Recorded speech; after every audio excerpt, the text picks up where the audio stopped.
mula sa ikalawang sulat ni Apostol San Pablo sa mga taga-Korinto. Mga kapatid, ipagpaumanhin ninyo kung ako'y naguugaling hangal. Nakadarama ako ng makadiyos na panibugho, tulad kayo ng isang malinis na dalagang ipinakipagtipan ko sa isang lalaki kay Kristo. Ngunit nag-aalaala akong baka malaso ng inyong isipan at mailayo kayo sa tapat at dalisay na pananalig kay Kristo, tulad ni Eva na nalinlang ng ahas, sapagkat malugod ninyong tinatanggap ang sinumang dumarating at nangangaral ng ibang Jesus kaysa ipinangaral ko. Tinatanggap ninyo ang espiritu at aral na iba sa itinuro ko sa inyo. Palagay ko na may hindi ako huli sa magagaling na mga apostol na iyan. Maaaring hindi ako mahusay magsalita, ngunit hindi naman kapos sa kaalaman. Ipinakilala ko ito sa inyo sa lahat ng pagkakataon. Ipinangaral ko sa inyo ang mabuting balita, ngunit hindi ako humingi ng kabayaran. Ako'y nagpakaaba upang mataas kayo. Masasabi bang kasalanan ko ito? Ibang simbahan ang nagbibigay ng mga kailangan ko noong ako'y naglilingkod sa inyo. Wari bang inaagawan ko sila? Matulungan lamang kayo. At nang ako'y kapusindihan, hindi ako nakabigat kanino man sa inyo. Hindi ako nakabigat kanino man sa inyo sapagkat dinalhan ako ng tulong ng mga kapatid sa Macedonia. Mulat sa pool ay iniwasan kong makabigat sa inyo sa anumang paraan, at iyan ang gagawin ko habang panahon. Sa ngalan ni Kristo na sumasa akin, hindi ko ititigil ang pagmamapuring ito kahit saan diyan sa Akaya. Bakit ko ginawa ito? Dahil ba sa di ko kayo mahal? Alam ng Diyos, mahal na mahal ko kayo. Ang salita ng Diyos. Poon ang gawa mo'y ganap, maaasahan at tapat. Buong puso siyang pasasalamatan, aking pupurihin sa gitna ng bayan, kasama ng mga lingkod na hinirang. Napakadakila ang gawa ng Diyos, pinananabikan ng lahat ng lingkod. Poon ang gawa mo'y ganap, maaasahan at tapat. Lahat niyang gaway dakila at wagas, bukod sa matuwid hindi magwawakas, hindi inaalis sa ating gunita na siya'y mabuti't mahabaging lubha. Poon ang gawa mo'y ganap, maaasahan at tapat. Ang gawa ng Diyos matuwid at tapat at maaasahan lahat niyang batas. Ito ay lalagi at di magwawakas, pagkat ang saligay totoo't matapat. Poon ang gawa mo'y ganap, maaasahan at tapat. Ang mabuting balita ng Panginoon ayon kay San Mateo. Noong panahong iyon, sinabi ni Jesus sa kanyang mga alagad, sa pananalangin ninyo'y huwag kayong gagamit ng napakaraming salita gaya ng ginagawa ng mga hentil. Ang akala niya'y pakikinggan sila ng Diyos dahil sa dami ng kanilang salita. Huwag ninyo silang tutularan, sapagkat alam na ng inyong Ama ang inyong kinakailangan bago pa ninyo hingin sa Kanya. Ganito kayo mananalangin: Ama naming nasa langit, sambahin nawa ang pangalan mo. Ikaw nawa ang maghari sa amin. Sundin nawa ang iyong kalooban dito sa lupa tulad ng sa langit.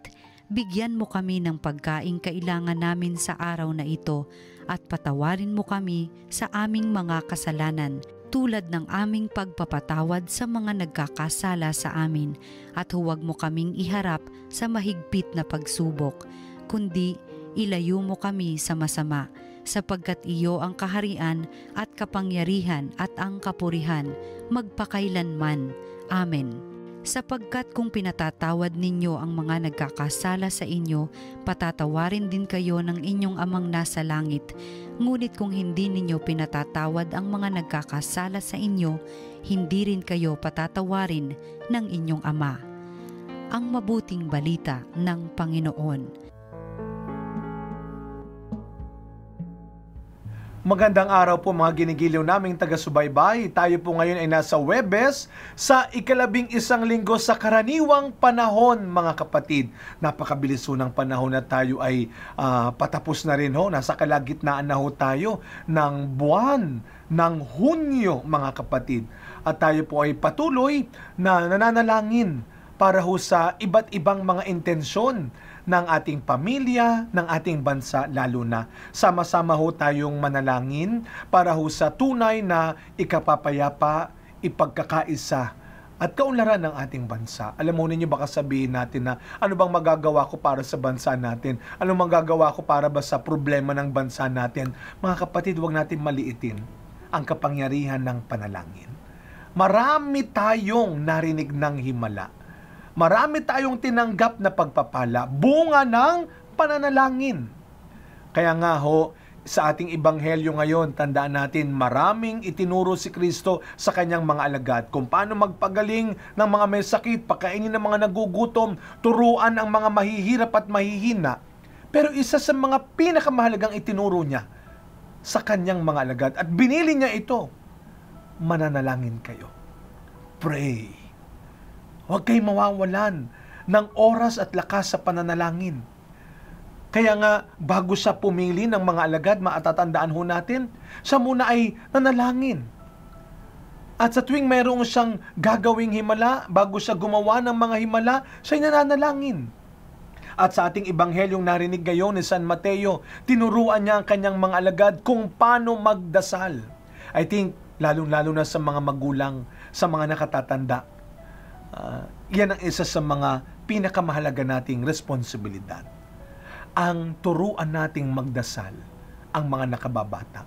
Lagi ko ito sinasabi sa mga ikinakasal ko at ikakasal, kapag pinalaki ninyong may kilalang Diyos at may takot sa Diyos ang inyong mga anak o magiging anak, wala kayong dapat ikatakot, tumanda o mawala man kayo.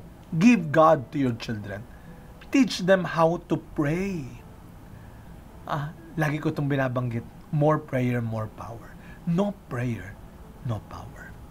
Kaya pag may mga taong lumalapit sa atin, sabihin natin pasensya ka na, wala akong mapapahiram sa'yo, wala akong maibibigay sa'yo. Pasensya ka na, wala akong magagawa para sa'yo.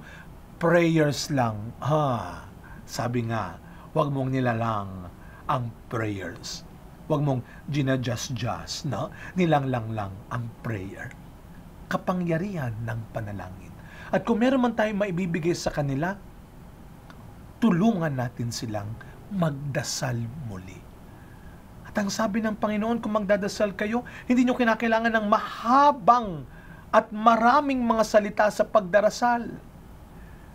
Unang-una, ang sabi ng ating Panginoon, kung kayo ay mananalangin, ganito, Ama naming nasa langit. Call God your Father. Meron tayong Diyos.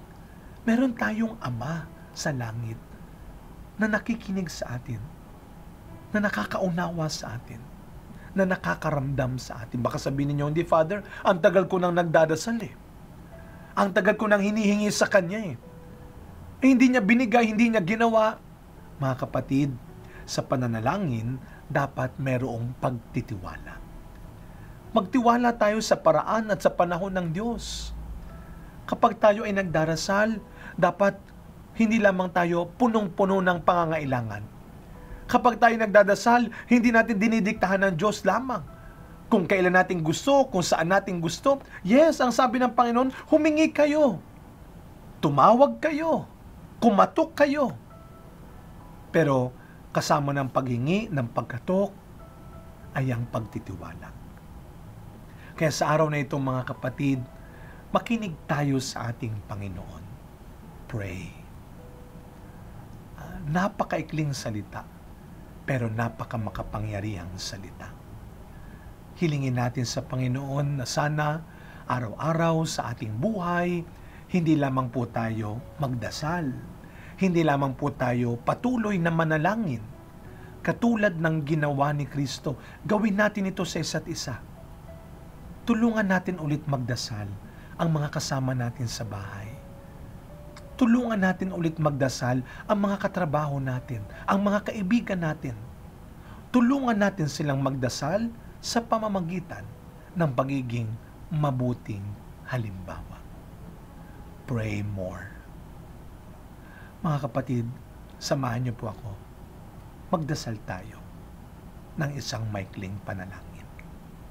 Sa ngalan ng Ama, ng Anak, ng Espiritu Santo. Amen. Panginoong Hesus, kami po'y nagpapasalamat sa iyo, sa iyong pagtuturo sa amin kung paano lumapit at tumawag sa Ama bilang aming Panginoong pinagmumulan ng mga biyayang kinakailangan namin.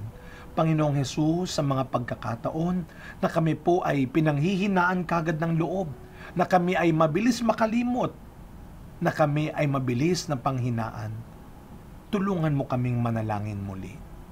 Panginoong Hesus, samahan mo kami, turuan mo kami, na laging tumawag sa iyong makapangyarihang pangalan, ang pangalang tunay na makapagpapagaling, magpapala at magliligtas sa amin.